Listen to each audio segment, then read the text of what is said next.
Sechet Baba Batra, résumé du Daf Kuf Samech Aleph.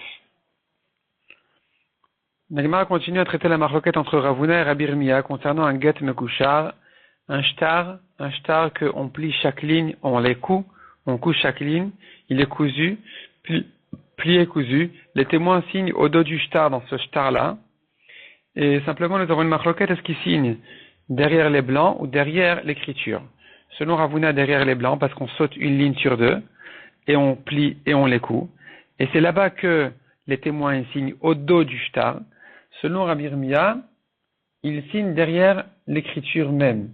Et la Gemara demande, selon Rabbi Irmia, on devrait craindre que le propriétaire du shtar va ajouter des lignes en bas du shtar. Il va compléter n'importe quelle signature en disant, de toute façon, les derniers témoins ne viennent que pour remplir la page. On n'a pas besoin de témoins cachers, c'est comme ça à la lacha. Les trois premiers témoins sont les témoins essentiels qui doivent être cachers, mais les autres n'ont pas besoin d'être cachers. Et donc lui, il va prolonger le shtar, ajouter toutes sortes de choses dans le shtar qu'il a envie. Il va ajouter des témoins psulim, et il va dire que les témoins d'en haut, qui sont les témoins kshérim, ont vu le shtar jusqu'en bas. Comment tu résous ce problème?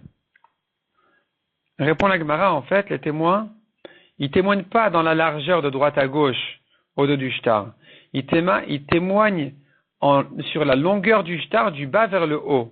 Donc les bons témoins, ils commencent à la dernière ligne. Et c'est comme ça que je sais que les dernières lignes sont bonnes.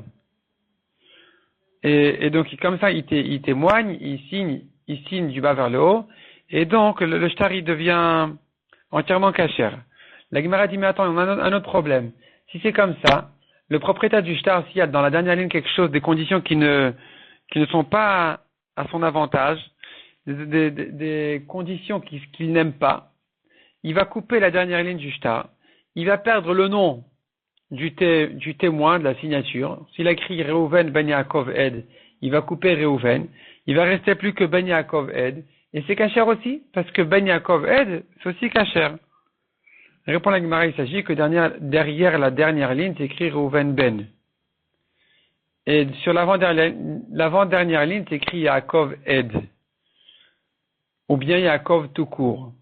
Si c'est écrit Yaakov tout court, c'est sûr que c'est pas une signature. Même si c'est écrit Yaakov Ed, quand on sait que c'est pas la signature de Yaakov, l'écriture de Yaakov, alors on va dire que la signature est psoula parce que Reuven ne va pas signer au nom de son père, il va pas faire du nom de son père un siman sur sa signature, et donc ça sera pas soul. C'est pour ça qu'on n'a pas à craindre ce problème. Deuxièmement, dit la Gemara donne une autre réponse, de dire que les témoins, ils commencent au même endroit. Les trois témoins du get mekushar, ils doivent commencer au même endroit, donc ils vont commencer en bas, et s'il va couper un nom, ça va bien sortir, mais il va trancher le deuxième nom au milieu du nom, parce qu'il y a des noms plus courts, des noms plus longs, et donc puisque les signatures ne sont pas les mêmes, il ne pourra pas couper la dernière ligne. Et c'est pour ça qu'on n'a pas à craindre ce problème, c'est pour ça qu'on dit les témoins ils signent comme ça au dos du shtar en bas, et le shtar il est kasher.